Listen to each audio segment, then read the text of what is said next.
facing an epic wilderness journey. Oh, we're heading out to the desert, 400 kilometres of dirt. On some of the meanest, wildest roads in the world. I gotta watch it, mate. We'll do some damage to the bloody truck up here. It's a trip that will push man and machine to breaking point. I'm pissed off because I had to grovel under there because I should be able to shift that right and make the fucking cab go up. And the haulage expert Dion Fisher is in a race against the clock to deliver a monster mining rig. It's just 500% concentration. Any delays could cost millions. The pressure is ready to explode. Come on, Dion. What are you doing? You done that all morning. Tinker driver Corey Chapman is hauling 100 tons of volatile fuel. If I don't put something up right, there's a fair old chance something's going to explode. He's on a bite on a supply run. You're like a nest for someone. Into the very heart of the outback. Without fuel, there's not much going to happen.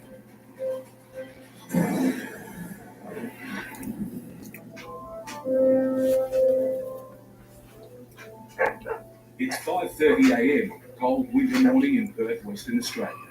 Legendary outback trucker Steve Graham is getting ready for yet another perilous journey. Oh, we're heading out to the desert. I'd just like to have a little bit of backup. You break a water tank or something, should have some backup. 1,200 kilometres of dirt. You break down the radiator on the truck, wants 60 litres. I want 60 and the dog wants a drink. Steve's heading out on a marathon 3,500 kilometre journey, like driving from London to Cairo. Wow. This delivery will take him into the heart of Australia, to Alice Springs. Next, he'll take his road train out into the desert, to the tiny community of Kiwaka. Wow. That's surprising, not going to where he usually go. He's been driving trucks for 40 years. For the last 10, he's had a companion in the cab, Boots the dog. Now, after millions of kilometres together, old Boots has reached the end of the road. Aww. Can't get up into the truck.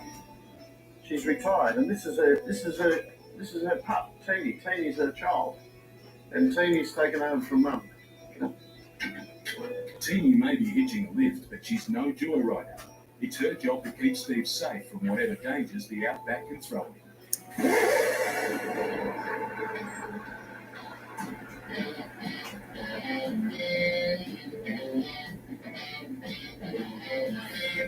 All the gear's good, all the gear's been serviced, but there's a lot of dirt road in front of us and a lot of corrugations. If there's something that's weak or wants to break, they'll bring it undone. It will come undone. With a second trailer hooked up, Steve officially becomes a road train. And if there's one thing road trains love, it's fuel. Lots of it. So we'll be putting in about $1,600, $800 or $900 aside, and then we'll chew that up today. Steve is an owner operator, and keeping a truck moving is a high-stakes, high-risk business. He's calculated on this trip he'll burn a litre of fuel per kilometre. Get it wrong, and he could pay a high price.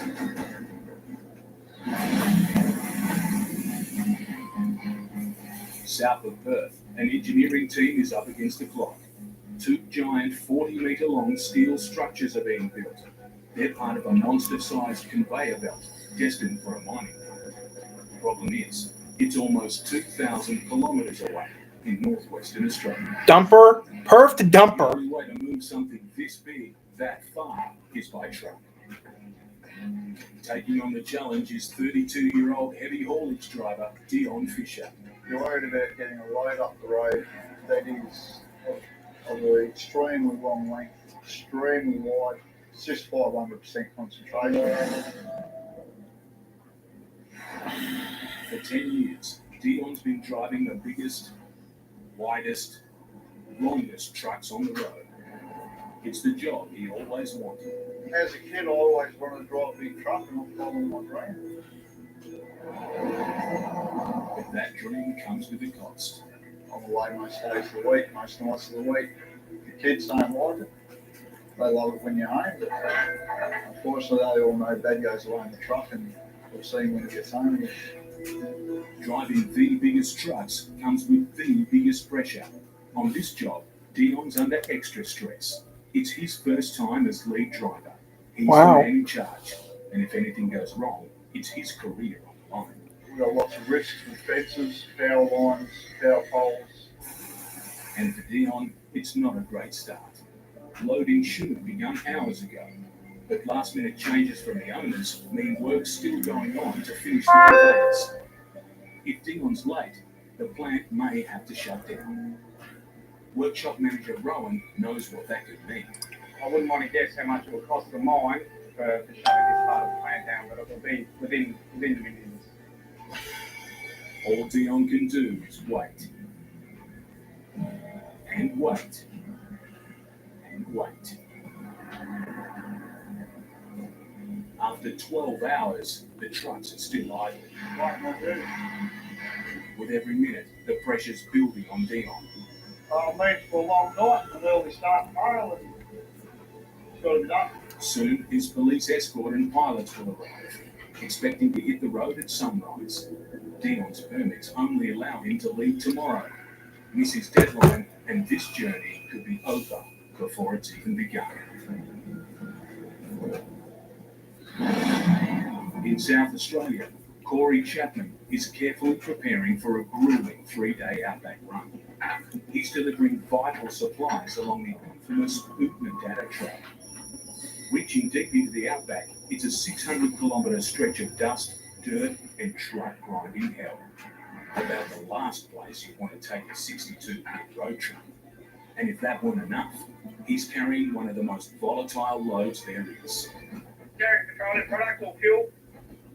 Petrol. You've got a bit of petrol. Pretty dangerous doing it. So hopefully we should have a pretty good run.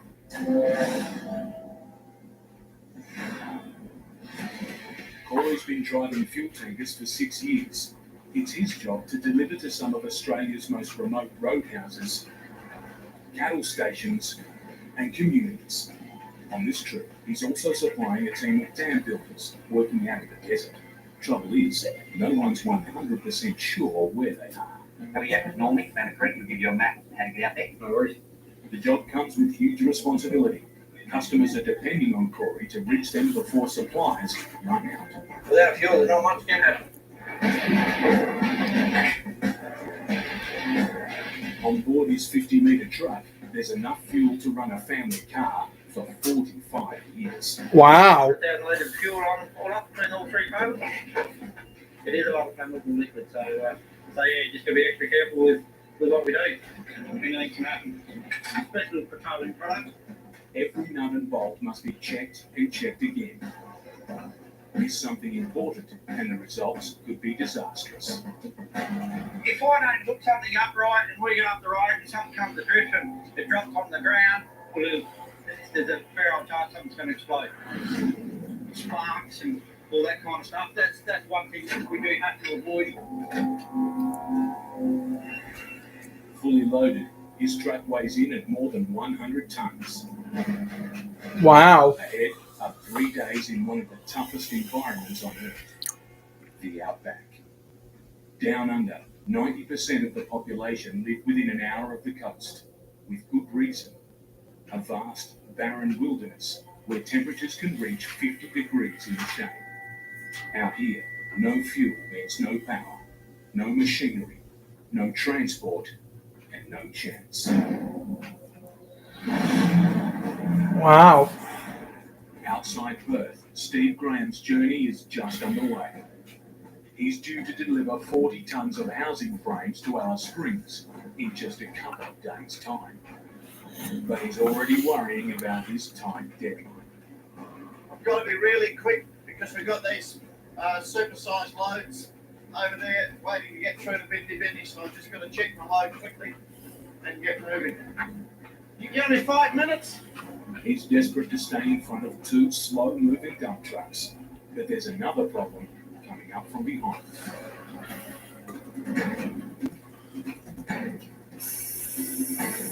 2 more massive wide loads have passed him, and before Steve can pull out, the dump trucks also hit the road.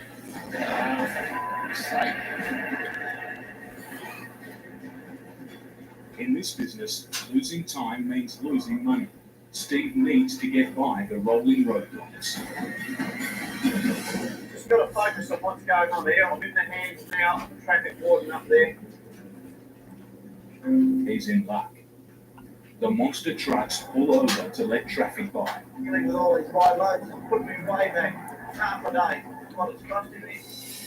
Steve needs to put distance between him and the wide loads before his next stop to pick up a third trailer. If he doesn't, he'll be back to square one. He must get back on the road as quickly as he can. I can't muck around. I've got to just keep attacking all of the time. Now we're at 53.5 metre triple. But as Steve's getting ready to go, the wide boys are back. He'll have to pass them all over again.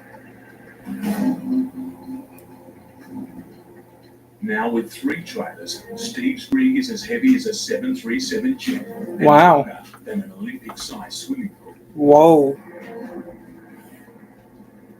To overtake, he'll need to travel at up to 100 kilometers an hour for 1 minute on the wrong side of the road. Right, I'm on you now, so we're good to go. It's critical he has clear communication with the other driver. The person that I listen to the most, the voice of the other trucking, I will put my life in his hands rather than the other people. Thanks, mate.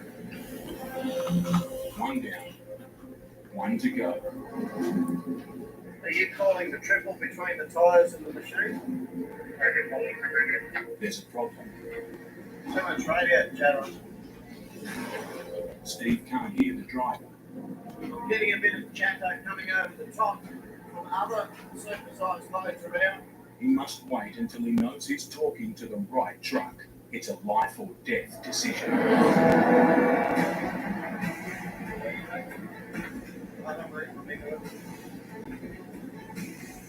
There's barely enough room for 2 cars. Steve needs to hold his nerve and stay on the road.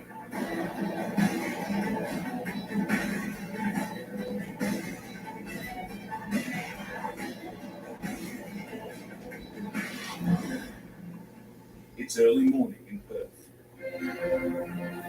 Dion Fisher's massive mining load should have been on the road by now. Late changes to the load's design have put the move 12 hours behind schedule. Yeah, well, the vehicle start loading at 6 o'clock yesterday morning. We started loading around 6 o'clock last night. A police escort and pilots are already here, but the team still isn't ready to go. If they can't get away in the next few hours, they'll miss a deadline they've been working to for months.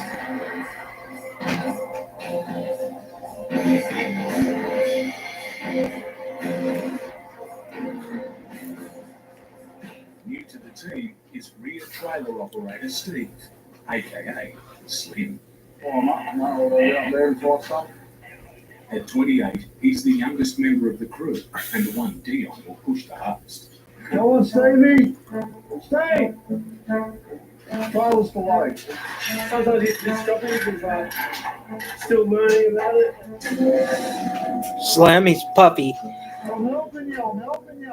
Slim needs to make sure that securing the load is done to the letter. Do you want it on a better angle? Pull it out? You don't have it on that? No, that's all right. The buck stops for me. This is where we're at with the job. Need something done, it gets done. While there's huge pressure to get underway, Dion and second driver Dave disagree about how the load should be secured. That on the there, give it a double strand cut. Dion wants to use 2 chains to secure the load at key points, but Dave wants to double loop a single chain. I'd have to wrap that around twice to make a double string thing. No, you've got a full loop. First I've heard about it while that is absolutely new to me. No, I'm not.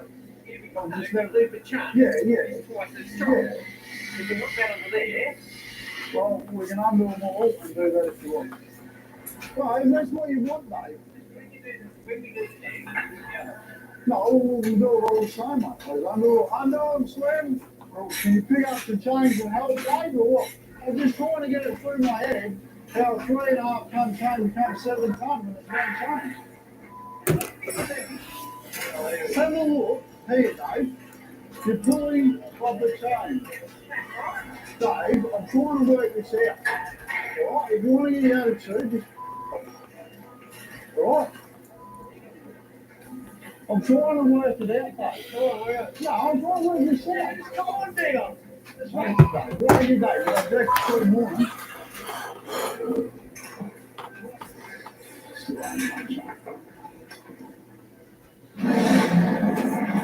In South Australia, tanker driver Corey Chapman is heading to the first stop on his outback supply trip. For Corey, the open road is the place to be.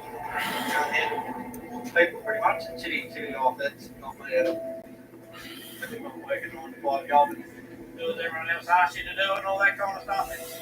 It's a lot better.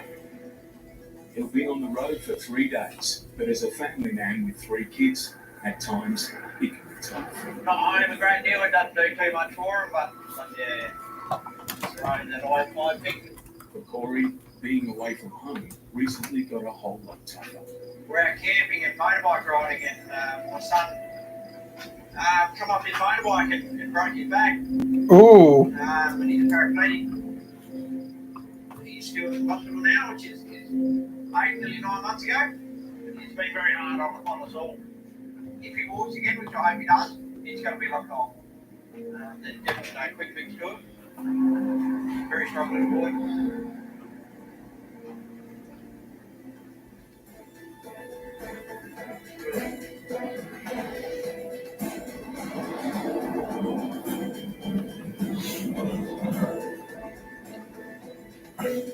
It's late by the time Corey reaches the open mining town of Cooper Pit.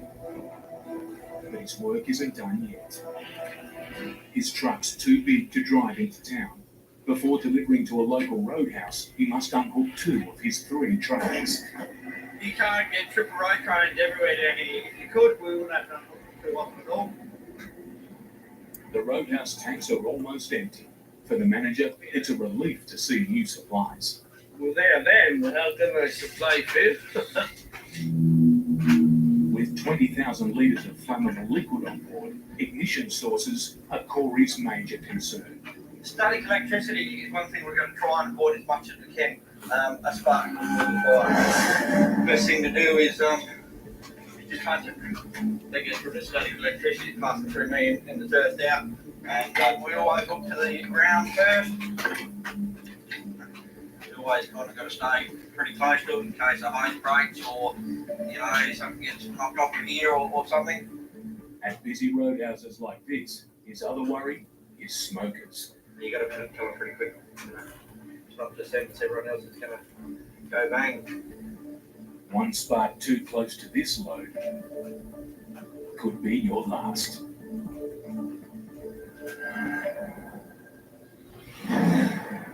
Back in the workshop, Dion Fisher is finally able to hook up a 60-ton conveyor. An argument with second driver Dave has been put behind. At the end of the day, anything in the workshop stays in the workshop. But his team are running more than 12 hours behind schedule. Outside, the factory's being dismantled to make way for the 6-metre wide load. But there's another barrier in Dion's way. Safety inspectors have to measure every part of the load to make sure it matches Dion's paperwork. It has to be millimetre perfect. Any discrepancies could mean big delays to fix them. Time Dion doesn't have. One mistake and he won't be going anywhere. He's powerless as the inspectors decide whether he stays or goes.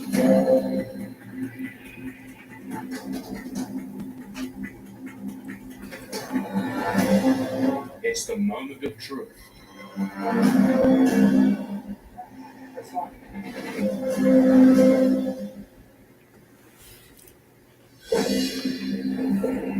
After all the tension and delays, Dion can finally get underway.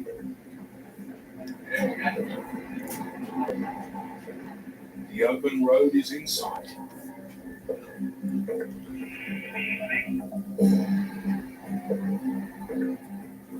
But suddenly, Dion's collided with the workshop door frame. He's trapped. Uh-oh. In South Australia, Corey Chapman's fuel run has reached the Udnadatta track. For the next 600 kilometres, it's all dirt, all day. Oh, wow.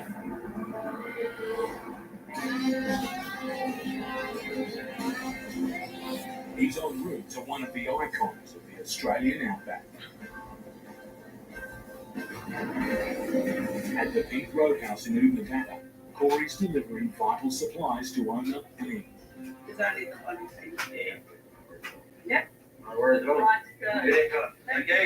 you. As well as supplying the locals, the Roadhouse has become a tourist attraction. It started off with the Roadhouse, but as you can see around there's a Volvo, there's a canoe out there. No, people don't expect to see a Pink Roadhouse in the outback. But its survival depends on fuel deliveries. Word gets round, you've run out of fuel, all of Australia knows. And they think that you've run out for a year, not just 5 minutes. And that goes for the whole community.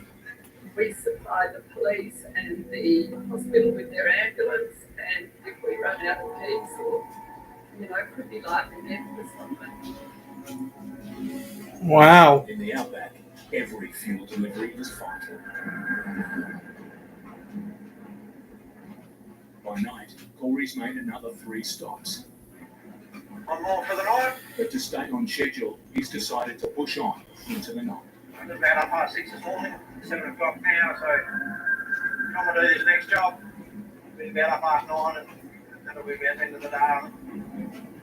It's a dangerous combination. Pitch black and a narrow dirt road.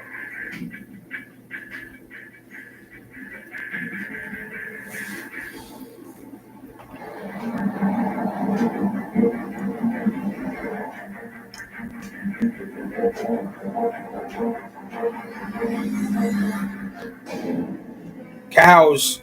It's an outback traffic jam. Dimming the lights and blowing the horn usually clears the way, but these roadblocks aren't moving.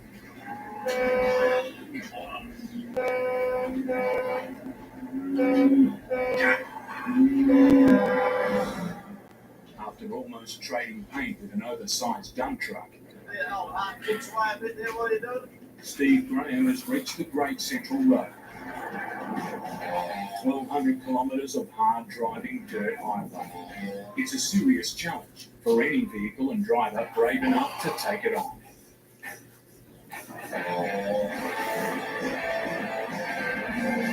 The biggest hazard are corrugations, regular bumps in the road caused by traffic. They may look smooth from a distance, but get up close and they're a real truck killer. Do you hate them? Yes. Will you still hate them when you retire, Steve? Yes. Corrugations are the bane of my life. I hate them because they wear me out, sitting there, bouncing me around, knocking me to bits. I don't like corrugations.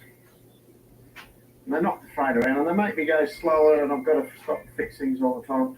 I haven't got a lot of good to say about corrugations. All right, we'll go.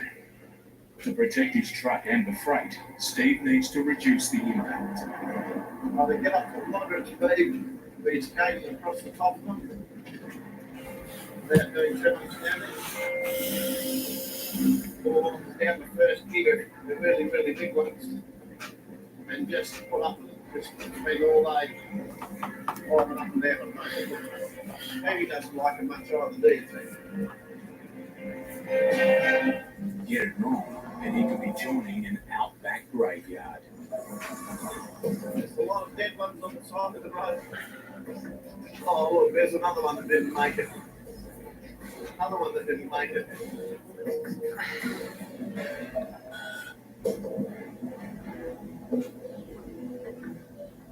But it's not just corrugations that can cause him trouble. There are more Camels. than 1 million wild camels in the outback, and an adult bull can weigh in at more than 700 kilos.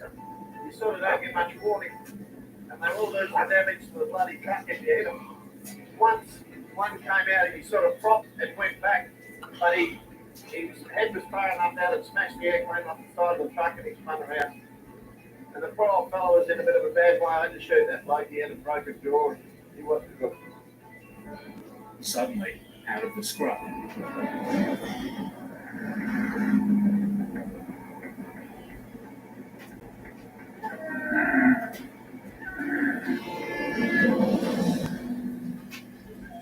In Perth, Dion Fisher is stranded. The underside of his trailer has hit the workshop door frame.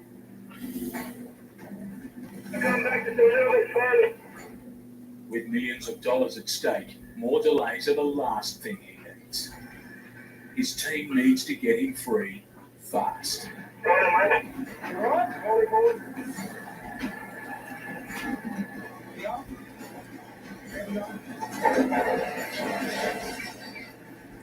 It's going to be a slow time today. Finally out of the workshop, the pressure falls onto Slim. It's his job to steer Dion's rear trailer, or Jinker, to get the 40-metre load around tight city streets. The Jinker driver's on the ground at all times.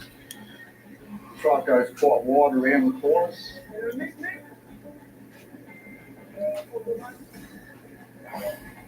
The Jinker driver's just got to compensate for the length of the load. We've got lots of risks with fences, power lines, power poles. Real slow process. Slim can't afford a single error. It's slow going. 1 kilometre takes nearly an hour. Up ahead, the roads are closed to make way for the massive trucks. But something is refusing to get out of the way. A lot of the signs are designed to come out.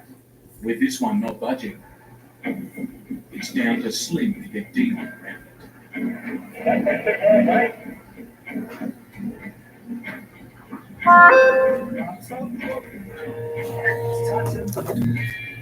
Go back a bit, Mark. Have enough breath.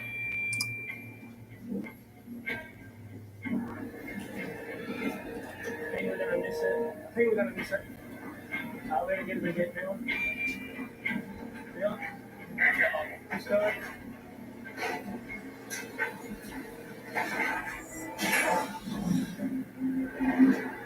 After getting gridlocked by cattle, Corey Chapman is back on the open road.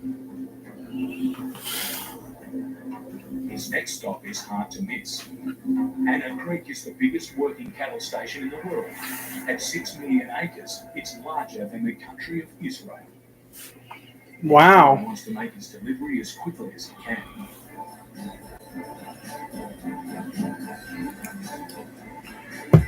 Baskets and everything from the dirt. Try and reduce it as much as we possibly can. His next stop won't be so easy to find. Somewhere on this massive station are a team of dam builders who are running out of fuel. Busy. To go. The only man who knows where they are is the station manager, Norm. And out here, the closest thing to sat-nav is a good old map. Go down to the container ground. Yep. Go through a wide gate, on the road, past the yard, and you go over grid 3K, and the road will turn you right of it. Yep. And you go at 30K, you go to one grid. Yep. Keep going, you come to a trucking yard. Yep. The road will go around a bend, just watch that, few gutters in it, Oh, righto, yep. No worries at all. and one more gate. Oh, those are pretty birds. Righto. And then it's about another 12K. You'll see Timmy's back. Oh, righto, no worries. Just keep following it. Just follow these tracks, I'll be right. As clear as mud. We'll work around though. Can only follow the wheel tracks and hope for the best.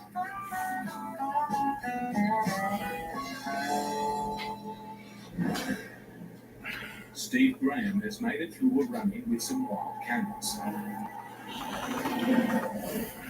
But after being hammered by millions of corrugations, his truck isn't so fortunate. Several of his 62 tyres are leaking and need to be pumped up. And he's got another problem. Strong winds combined with 40 tonnes of high-sided freight means Steve's been burning more diesel than usual. I'm concerned about my fuel, which is a bloody nuisance because if I can't get to Curtin Springs, I have to break this road train up and go into Yalara and fuel up.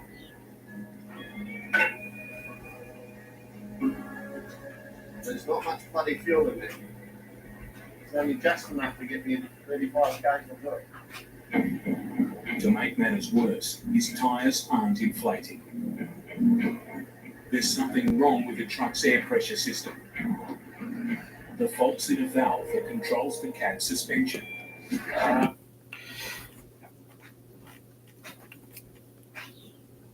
As long as we're with, okay, almost done here. Good. Nowadays, it's the last straw. I'm pissed off because I had to grovel under there twice in the dark last night. That's why I'm pumping my tyres up the light, because the ride height valve's not working properly and it's dumping all the air, and it's taking me a long time to pump up my tyres because the air's going out of that new valve. And I can't reach under here and adjust the bloody thing. As I should be able to shift that right and make the f***ing cab go up at ride level and shut the air off, but it's not. It's dumping out the atmosphere underneath the truck instead of going into my tyres. And it's annoying me. Once again, it's time bleeding away from me. I should be 40 kilometres down the road now and fueled up, and I'm wasting time here doing this. The fault's affecting nearly every part of his truck. Air brakes, air gear shift, air assisted, lots of things. Nothing happens. Without air, we don't move.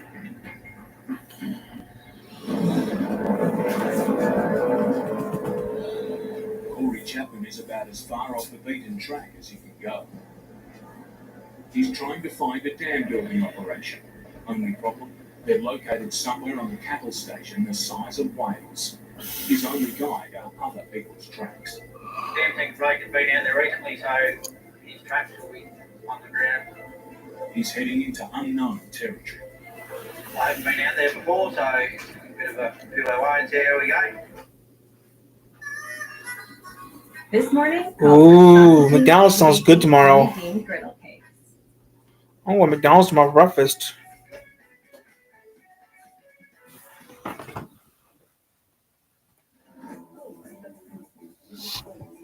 All your own time. Welcome back. Good to be back. Thanks for letting me read. I'm grateful. You and I took away from leaping across the stage and went thrown out the key.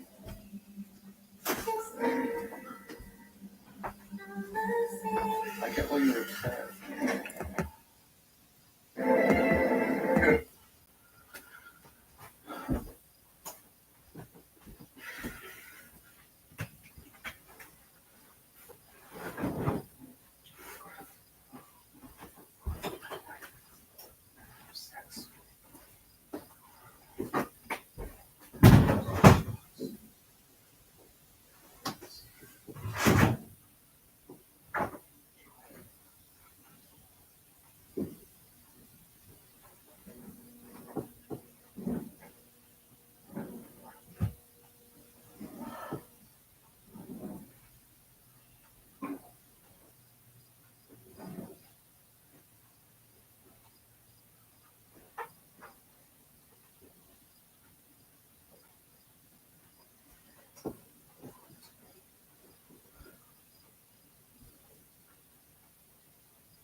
good. We could be doing an hour and a half or ratchet.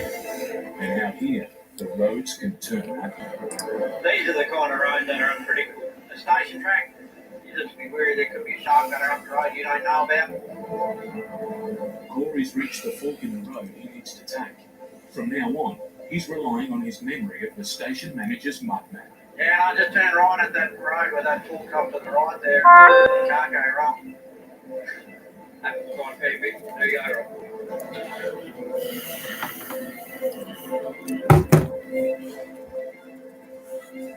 Ahead, there's a barren landscape as far as the eye can see. No landmarks, no signs, nothing.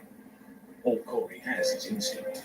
Trying to get a bit of a gut feeling if you think you're not on the right road. Temperatures are into the high 30s. It's a dangerous place to get lost. 24,000 square kilometres. It's a big area.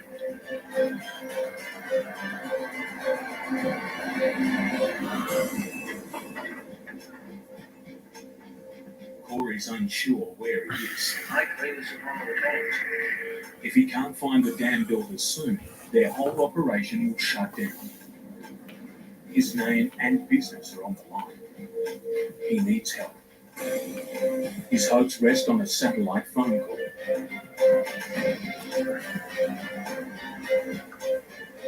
Tell me every time you're on here, it's bloody satellite.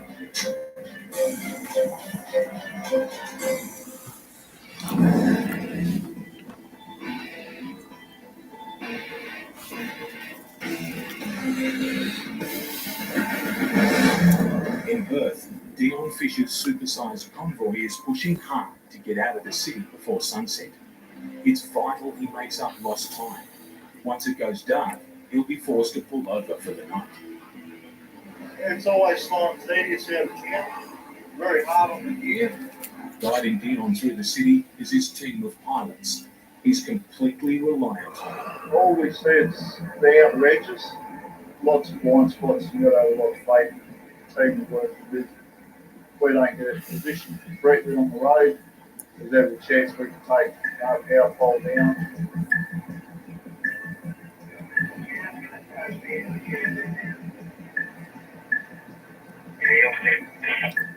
Thanks, man. Dion's made it onto the busy main highway, but every few kilometres, the convoy has to stop to let traffic by. As he can only travel during daylight, at this pace, Dion's in real danger of missing tonight's stopping point. And there's another hazard up ahead, a series of low bridges. Bridges are always a pressure point. Doesn't matter how many times you measure, they'll always be wrong. Dion should be able to clear them. But one tiny mistake and his career and millions of dollars could be on the line.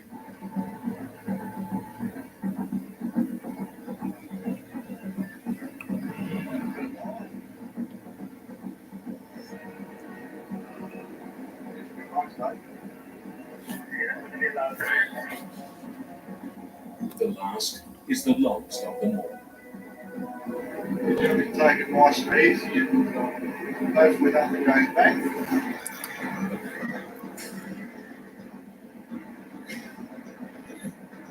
If you hit the bridge with a large machine, something say 6 metres or something, you get tear the bridge down.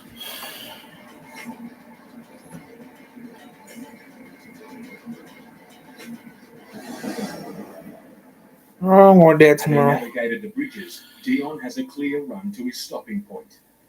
But suddenly, second driver Dave has an emergency. One of his brakes is jammed. It's close to catching fire.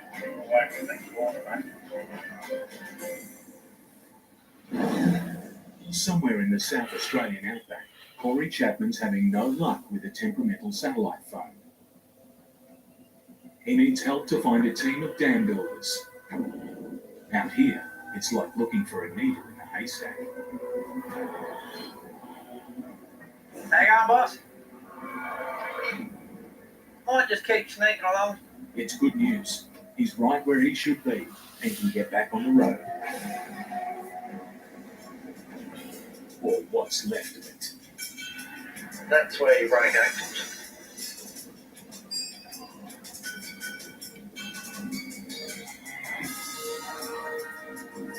At last, the dam builder's camp comes into view. The mud map was right all along.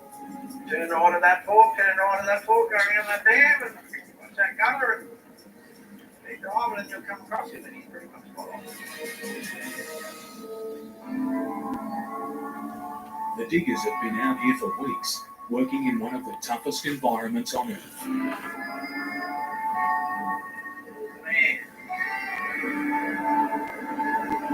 For the boss, Tim, it's a relief to see Corey. He's made it just in time. This one here is empty. Oh, yeah. Fuel is the lifeblood of the camp, powering everything from machinery and generators to fridges and phones. The nearest depot is 800 kilometres away. Without fuel trucks, the whole operation would grind to a halt. Too easy. We're done.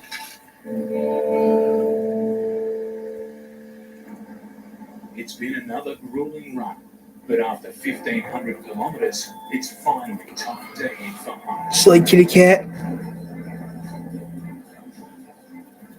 He's journeyed through some of the toughest terrain in the country, to the edge of the map and beyond.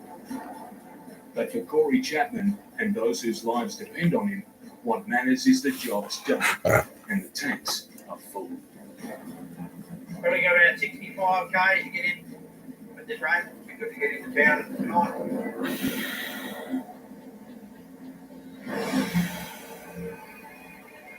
Dion Fisher has got a serious problem on his hands.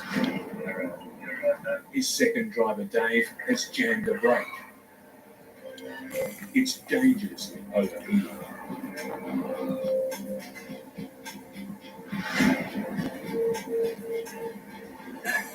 Dave needs to wait for the brake to cool down before he can try and repair it. If they can't fix the fault, his journey could be over right here.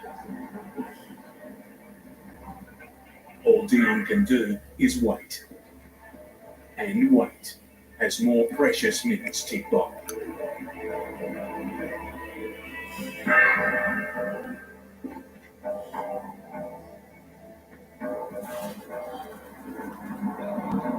At last, in the rearview mirror, there's good news.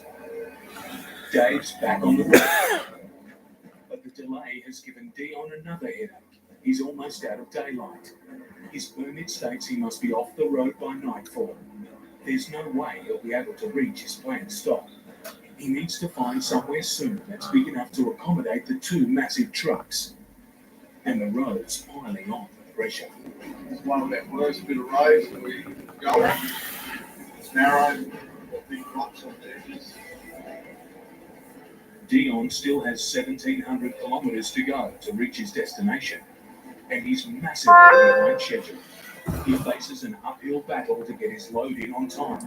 One lacks in concentration, and this trip could end in a heartbeat.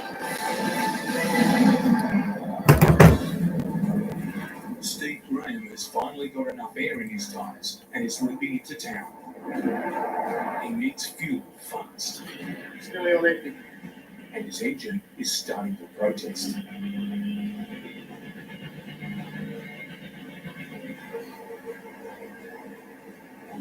Finally, he's made it, but this stop is going to be painful.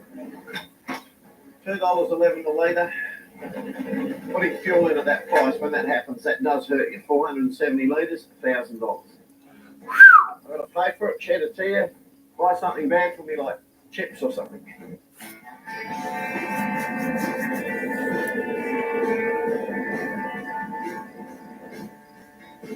It's time for Steve to pull over for the night and get some much-needed rest. In the morning, he'll start the second leg of his journey to one of the most isolated communities in the world. But before he hits the sack, Steve wants to check his truck. If he's to carry on, he must be sure it's good to go. The faulty valve is still leaking, but under the hood, there's even more bad news. It's his air compressor.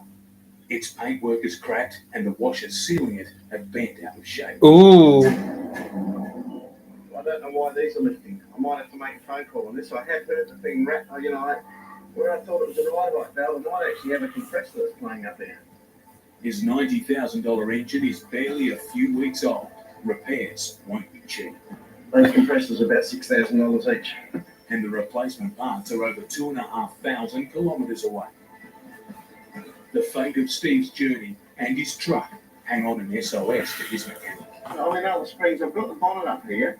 He's a phone call away from make or break.